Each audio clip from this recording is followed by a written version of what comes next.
Okay, so if you're wondering what an outboard fence is and when you'd use it, stick around because in this video, I'm going to show you what it is, what it does, and when you'd use it.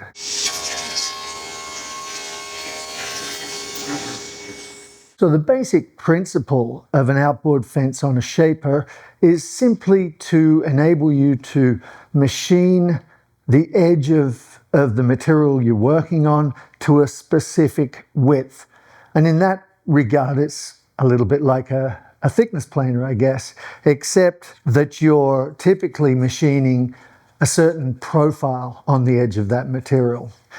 Now, the fence itself doesn't have to be anything complicated. And in my case, I'm just using a piece of Baltic birch that I bolt to the slider on my machine. For your machine, you may need to do something different, but it doesn't have to be anything fancy, that's for sure. So today, I'm not actually running anything like the profile on these door parts. I'm actually doing something far simpler, and that is just these bed slats. And the reason why I chose to do it this way is because I wanted all the edges on these slats to be rounded over. It is, after all, going to be in contact with a mattress. So I definitely wanted all the edges rounded over. Now, if I was to go and square dress all the material or mill it up square, then that would be one process.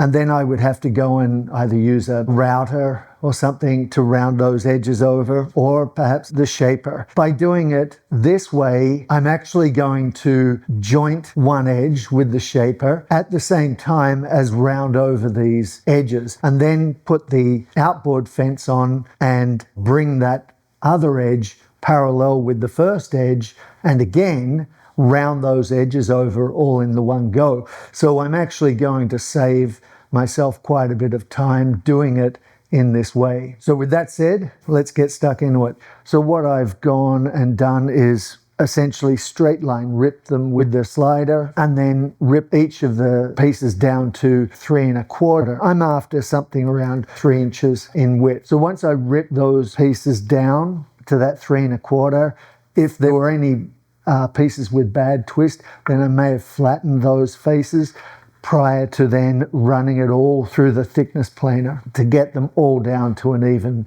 3/4 of an inch. So that's all I did. I've left the rough sawn edges as they were, and if you can see, I'm not sure you will see that, but the edges are pretty rough. I used a 14 tooth blade and ripped it off pretty quickly because, that's the name of the game, right? You've got to try and get this done as efficiently as possible. And that brings me then to the setup that I've got here with the shaper.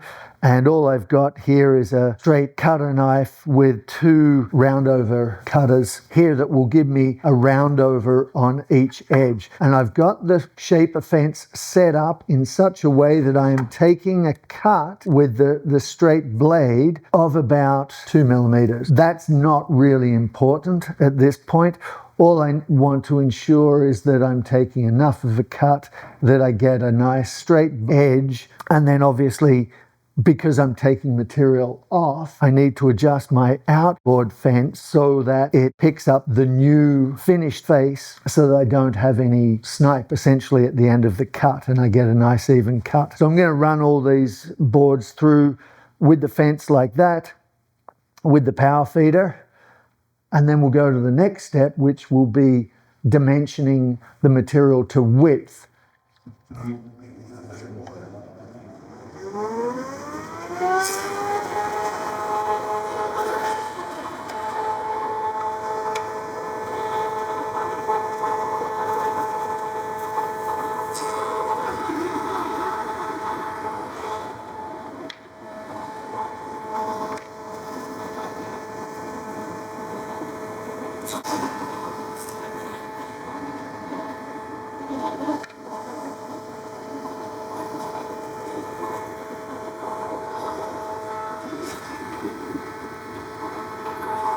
There's still a bit of a rough sawn edge there, just it's where it's bowed. So just like if you were jointing an edge, you might need to run it through a second time. And that's why, you know, I've gone as wide as the 3 1/4 when I've ripped these pieces, so that any sort of variation or whatever in the width or a little bit of bow or whatever, I can actually take that out at this stage. And then when I go and use the outboard fence, I'll get a parallel edge to that straight edge. So anyway, just wanted to point that out.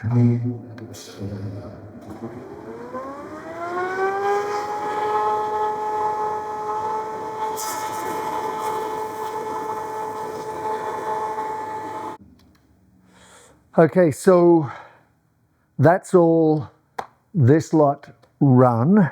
I think there's 70 odd pieces, so super fast to run it that way. Now I'm just going to set up the outboard fence, and then we're going to run the other side, and we're going to end up with some boards that are all the same width and yeah, all neatly finished. So let's do that. My outboard fence is simply a piece of Baltic birch, and these are just a 20 millimeter bolt that I've ground down, and the reason for that is so that I can actually slip them down between the T-slot part and turn it round. So it's really simple.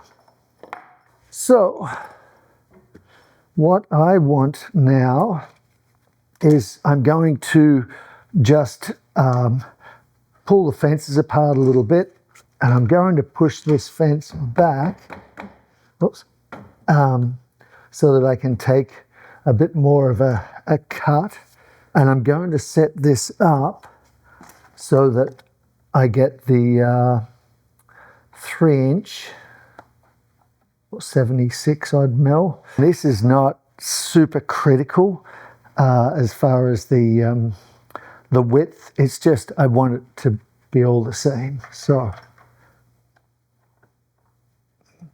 just tighten these up by hand. These don't have to be super tight, but obviously you don't want the fence moving.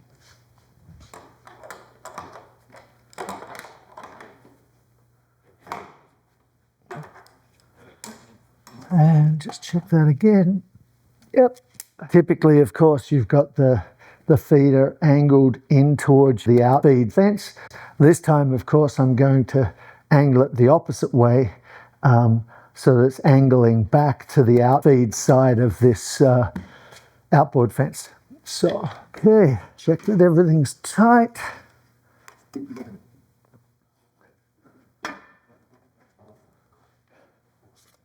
And we'll run our first board through. Should be good to go.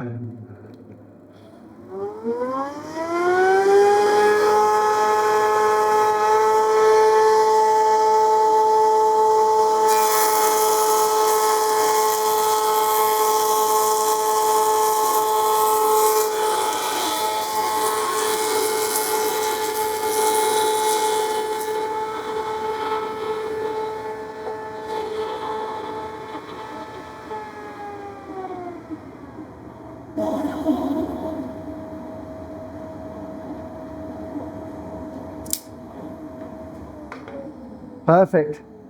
So there we have it. That's not cleaned up nicely, and any variation in width that that I had from ripping the boards in such a rough manner is going to be taken out, and I'm going to end up with boards that are exactly the same width, so that I can cut some spacer blocks and set these slats up for the bunk beds, and have them come out evenly.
Well, there you go. Hopefully that explains why you might use an outboard fence on a shaper and basically how to use it and set it up.